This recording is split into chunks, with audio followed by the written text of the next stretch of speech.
안녕하세요. 예수로 세워지는 공동체 제2장 공동체로서의 교회를 나누게 될 이강선 목사입니다.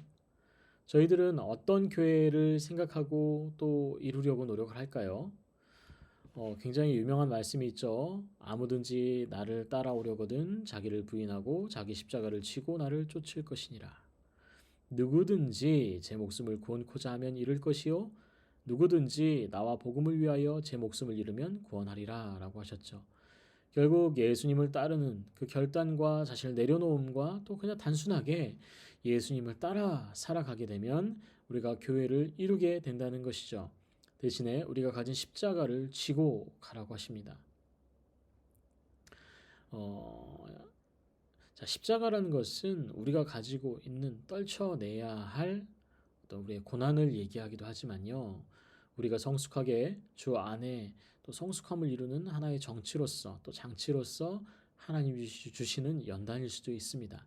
그 부분은 나중에 논의를 함께 하도록 하고요. 교회는 예수 그리스도 외에 다른 터에 세워질 수가 없습니다. 왜요?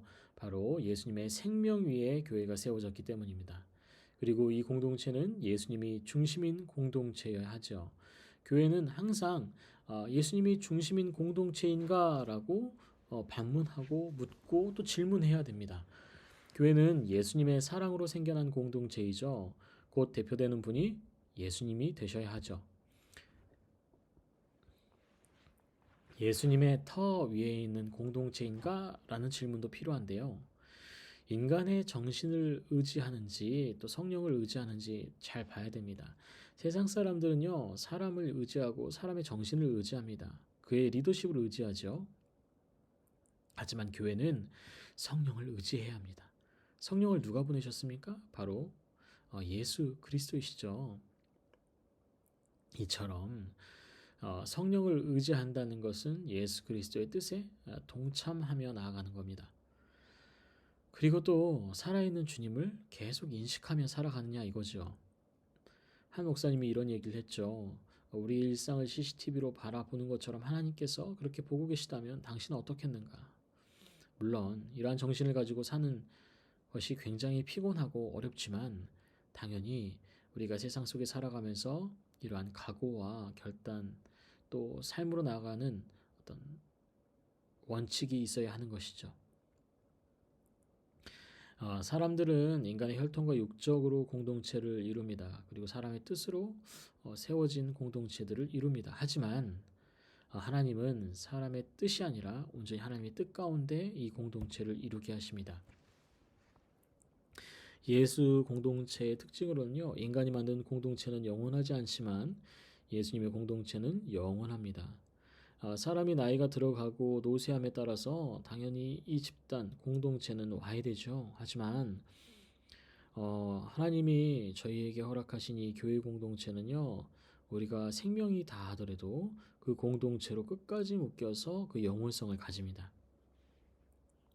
나중에 종말론을 공부하시게 되면 이 부분에 대해서 분명한 해답을 얻게 되실 거예요. 그리스도인의 사랑은 우리를 향한 하나님의 선물이죠. 사람은 사랑을 만들 수 없습니다. 우리 존재 자체도 하나님께서 창조하셨는데요. 우리가 가지고 있는 어떤 감정이나 사랑은 하나님께서 만들어서 우리에게 선물하신 것입니다. 그것을 우리가 사용하고 있을 뿐인 것이죠. 하나님의 백성들은 하나님께서 그들을 선택하고 인도하시기 때문에 이 공동체가 유지된다라고 봐야 합니다. 또한 성령의 일하시는 공동체, 성령이 떠나버리면 공동체는 어떻게 될까요? 네, 건물만 남게 되죠. 옛 유럽에는요, 굉장히 기독교가 번성했던 시기가 있었습니다. 그리고 은혜도 충만했고요.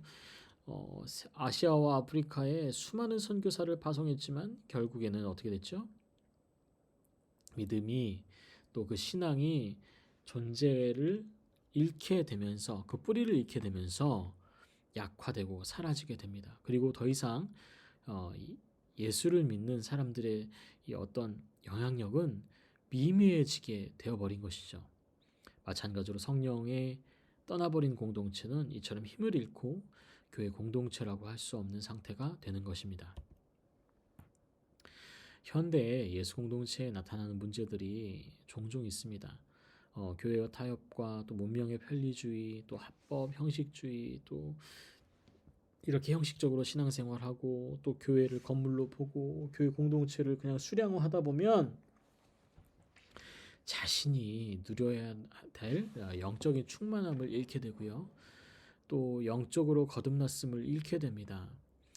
교회가 성령의 역사가 없고 또 그리스도를 믿지 않는다면 어떻게 될까요? 당연히 무너지고 사라지게 되겠죠. 교회는 성령을 통하여서 그 성령의 조명을 통하여서 우리가 예수님을 인식하는 것, 그것이 굉장히 중요합니다. 여러분, 그 교회 안에서도 반기독교적인 반공동체가 있다는 것 알고 계십니까? 우리는 그저 반공동체 하면 악의 존재들이라고 표현합니다. 그런데 그렇지 않아요. 악이라는 것은 하나님의 일을 이루는 것을 방해하는 것이죠. 교회 안에도 충분히 존재하고 있고요. 이런 반공동체들은 바깥으로 복음을 전하는 것이 아니로 안으로 복음을 전하고 안에서만 있으려고 합니다. 그러다 보니 하나님께서 저희에게 주신 그 명령을 잃어버리죠. 온 유대와 사마리아와 땅끝까지 하나님의 복음을 편만하게 전하는 것. 그런데 안으로만 성장을 이루려고 한다면 어떻게 될까요? 당연히 복음이 편만하게 선포되지 못하게 되는 것이죠.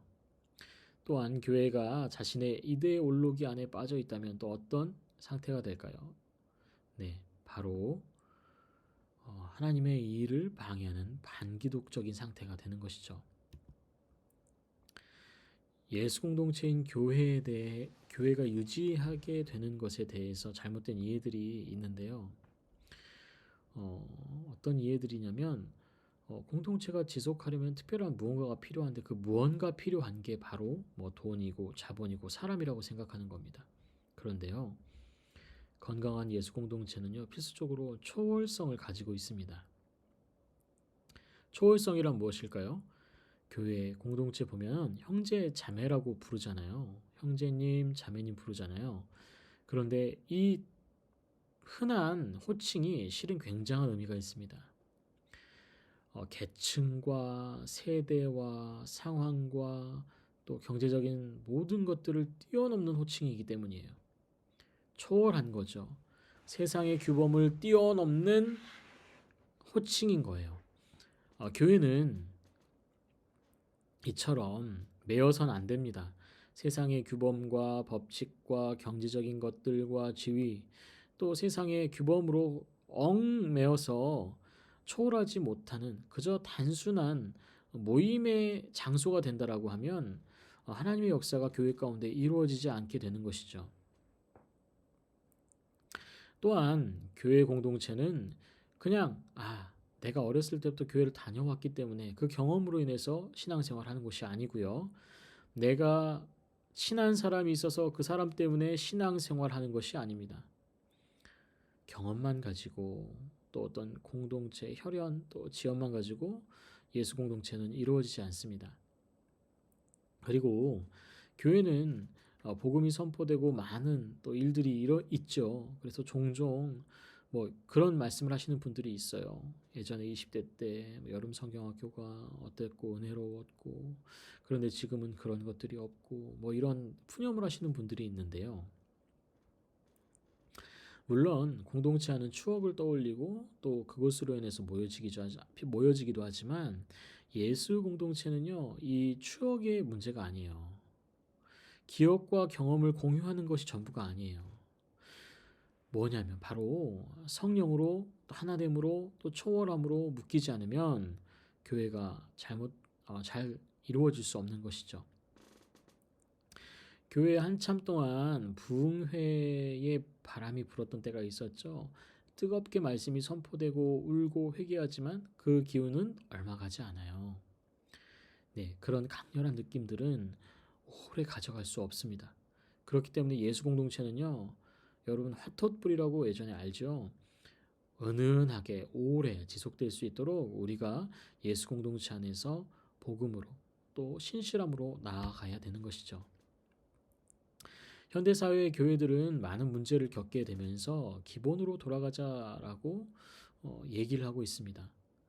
그 원인으로는 인간이 소외되고 비인간화되고 또 사회적인 억압된 제도 때문에 사람들이 하나님의 형상을 제대로 이루어가지 못하는 것을 보죠. 그래서 교회는 이 억압된 제도에 대한 거부로서 또 기본으로 돌아가자라고 합니다.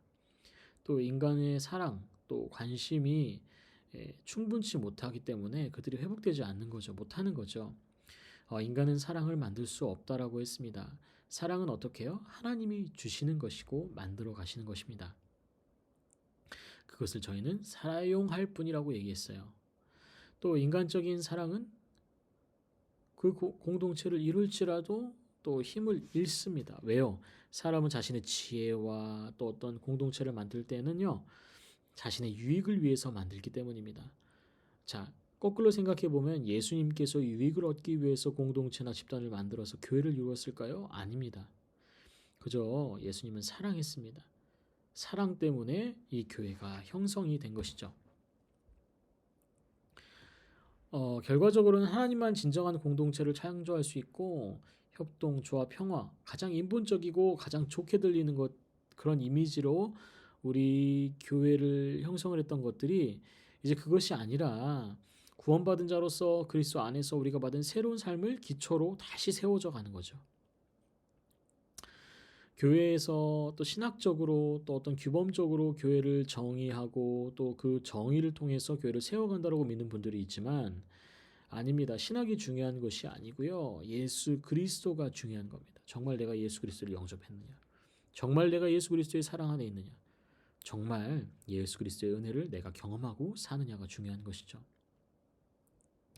종종 교회들 중에서는 가장 강한 지적인 교육을 받은 분들이 있습니다. 이분들은 사랑을 기반으로 소통하는 것이 아니라요. 자신이 가지고 있는 경험과 지식으로 사람들과 소통을 합니다. 그러다 보니까 교회 공동체를 이룬 것 같지만 이룬 것이 아니고 자신의 의지에 따라서 소통을 주고받는 것이기 때문에 이제는 이러한 교회 공동체를 세워가는 것이 아니라 진짜 인격적으로 예수 그리스도를 닮은 예수 그리스도의 공동체로서 선 역할을 할 수 있는 공동체를 만들어 가야 된다라는 결과가 도출이 되는 것이죠. 정말 진정한 교회는 뭘까요? 세상의 지혜는 굉장히 교회에 악이 되고 치명적인 독이 됩니다. 왜 그럴까요? 교회는요, 누구 때문이요? 예수님 때문에 세워진 공동체입니다. 하지만 세상은 아직 예수님의 통치 안에 있지만 사탄의 계략과 또 많은 어려움들로 인해서 그 지혜가 오염되어 있습니다. 오염된 지혜를 통해서 신약에 있는 초대교회들은 많은 어려움을 겪죠. 근친산간에 또 잘못된 예배와 또 할례, 형식화된 신앙, 많은 문제들이 일어나죠. 고린도 교회 같은 경우도 그러했고요. 고린도 교회는 지도자들이 자신이 모든 것을 안다라고 생각을 하고 그렇게 다루어서 큰 문제가 일어나게 되죠. 인간의 지혜는 통합하려고 사람들을 모으고 또 다루고 하나님께 예배드리려고 하는 지혜보다는 하나님의 공동체를 분리하고 또 개별화하고 특성화하는 것을 기반으로 하고 있습니다. 저희가 MZ세대라고 하는 오늘날의 세대를 한번 보세요. 공동체성이라는 것은 찾아볼 수가 없습니다. 그냥 지나가는 것. 나와 관계없으면 소용없는 것이 되는 거죠. 이게 인간의 지혜인데요. 분리적인 것이 근본이기 때문에 우리 인간의 지혜를 통해서 진정한 공동체를 이루는 것이 아니에요. 인간의 지혜는 자신의 뜻의 성취를 위해서 노력하게 만들죠. 인간의 지혜는요, 결국엔 나를 잘 돋보이고 나를 잘 살게 하기 위해서 사용됩니다. 그렇기 때문에 이러한 것들을 사용하는 공동체는 어때요? 당연히 옳은 것이라고 볼 수가 없는 상황이 되는 것이죠.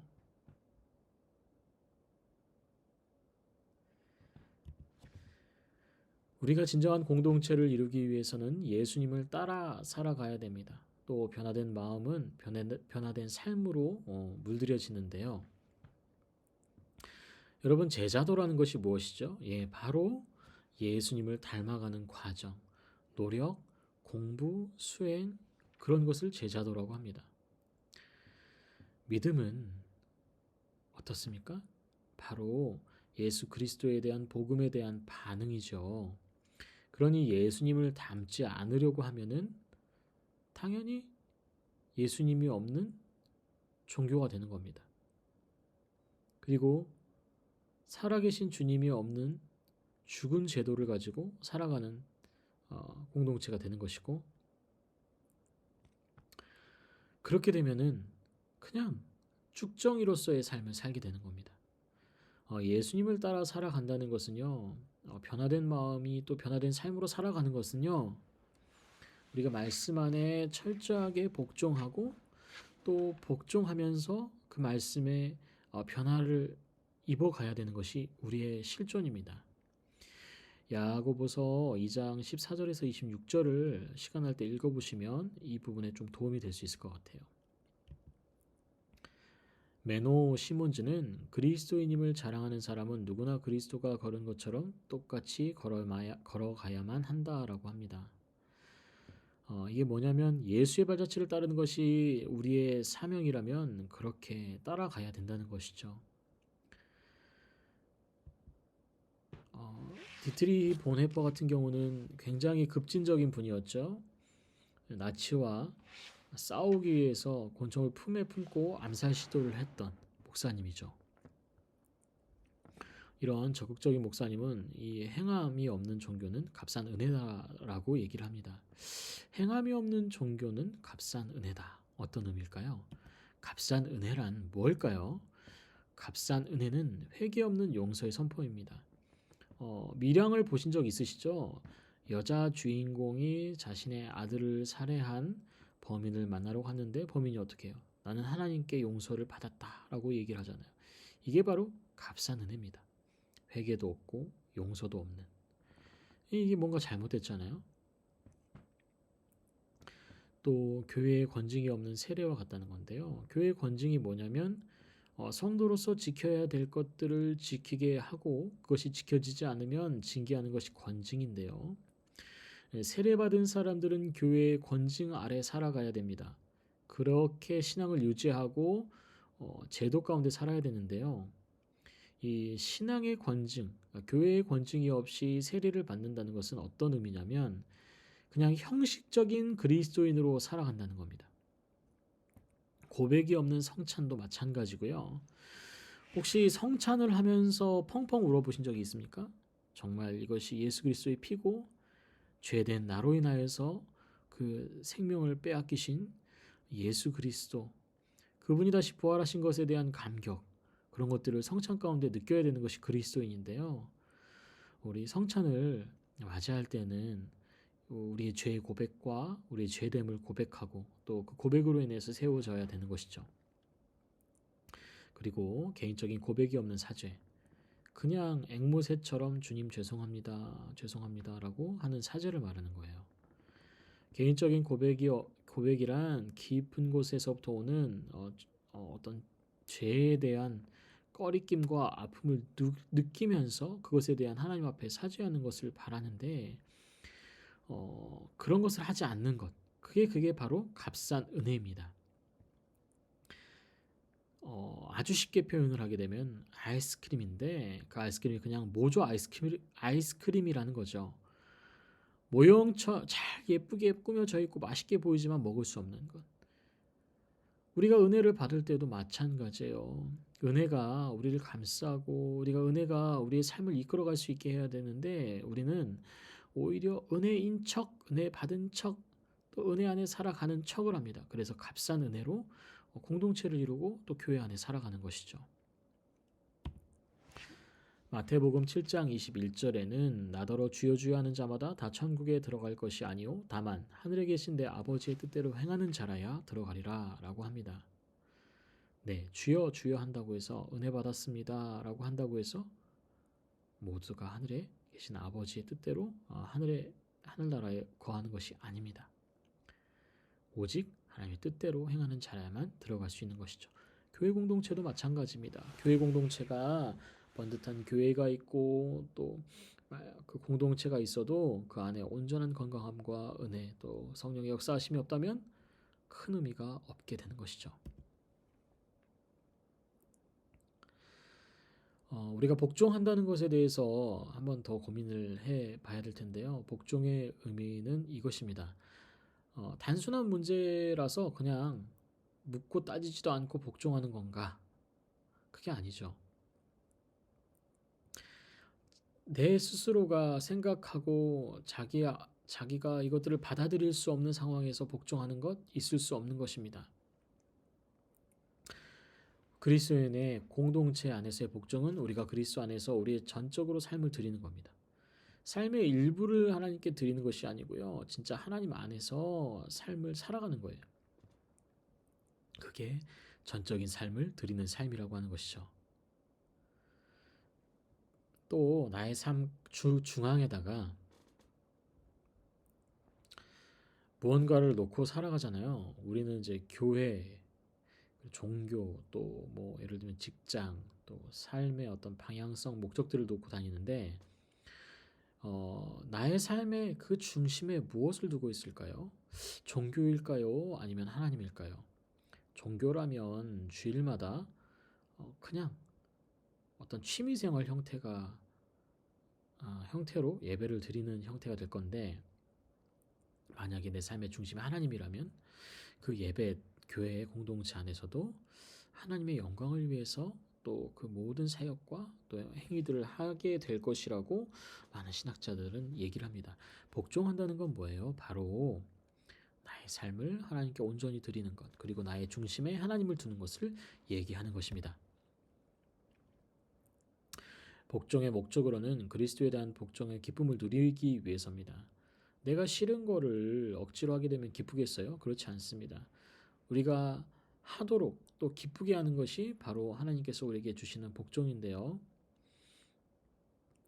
강요가 아니라 또 보상을 받기 위해서 하는 것이 아니라 정말 사랑과 자유, 봉사의 마음으로 시작되는 것이 바로 복종의 목적인데, 그리스도에 대한 복종은 노예가 되겠다는 것이 아니라 또 사랑하는 관계로 가겠다는 겁니다.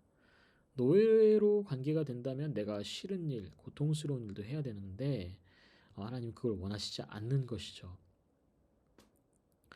복종은 규범을 지키고 벗어나지 않는 것이 아니라 하나님과의 관계성을 유지하는 것입니다. 교회 생활한다는 것, 또 교회 공동체를 이룬다는 것은 규범 안에 갇혀 있는 것이 아닙니다.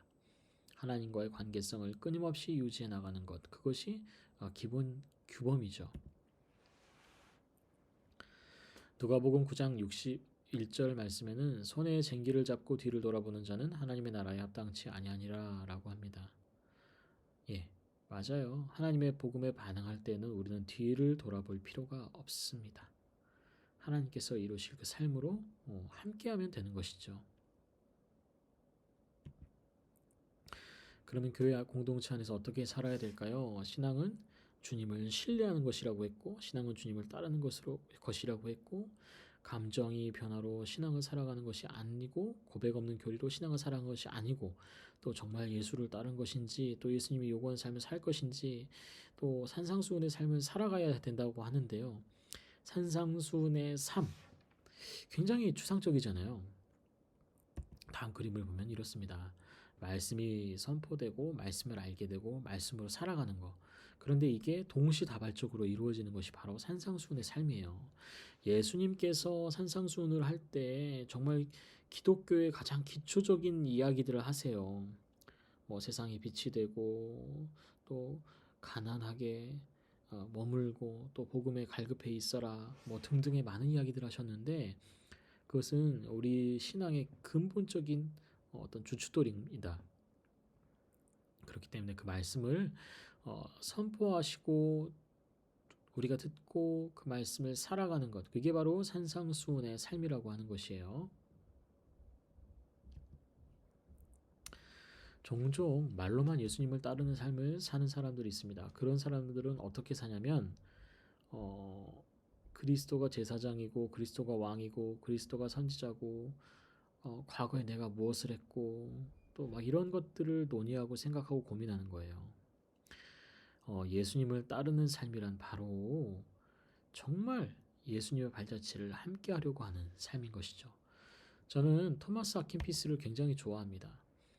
그의 명제인 그리스도를 본바다에는요 이런 것들이 기록이 되어 있어요. 화가 마음에 들어올 때 지혜는 떠난다. 그렇습니다. 화가 마음에 들어오면 지혜는 떠납니다. 화는 해치는 것이고요. 지혜는 하나님을 묵상하는 시간을 말하는데 무언가 나의 감정을 건드리게 되면 하나님 앞에 묵상할 수 있는 시간을 잃어버리게 되는 거죠. 제가 왜 이 말씀을 하냐면 우리는 끊임없이 수도사적인 삶도 살아야 된다는 거예요. 세상 속에 살아가면서 그냥 세상의 시류에 이리저리 휘날리면서 사는 것이 아니라 진짜 그리스도인으로서 살려고 몸부림쳐야 되는 것이 당연한 것이죠. 이런 면에서 자신을 양도하는 삶을 살라고 합니다. 그거 항복하고 부인하라고 하죠. 예수 공동체는 우리의 삶을 양도한 열매로서 나타납니다. 구성원의 충성을 요구하는 집단이나 봉사 클럽이 아니죠. 하나님의 왕국을 위해 모두 포기하는 자들의 삶, 그 삶을 살아가는 사람들의 공동체입니다.